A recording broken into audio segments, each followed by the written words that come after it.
Thompson, Certified Forensic Interviewer with WZ or Wickland Zalowski and Associates.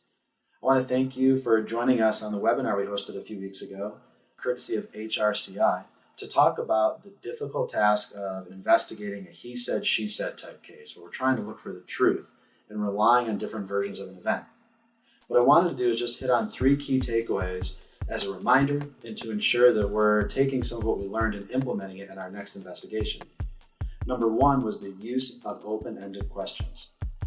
Ensuring that we ask open-ended questions will mitigate the possibility of fact-feeding or contaminating somebody's answer by asking leading or confusing questions where we might actually give up information and change somebody's memory.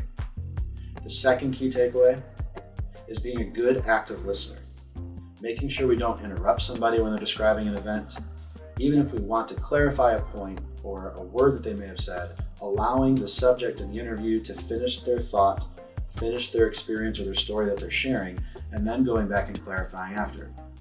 This should also help us avoid making assumptions or showing a bias by allowing the subject to define what they're saying versus us define it for them.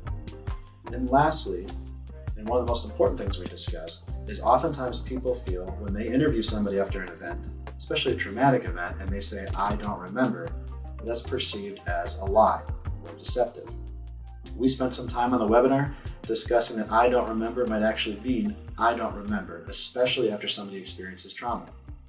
Understanding that memory is going to be affected and that memory is going to be different if somebody's experienced trauma.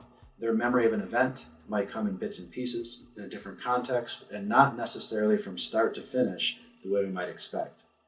It's important to understand that "I don't remember" might actually mean they don't remember. Hopefully these 3 key takeaways are things that you remembered from the webinar and more importantly, you implement in your next investigation. Thanks for joining us in that webinar. Thanks for watching this video, and we hope to see you in another session sometime soon.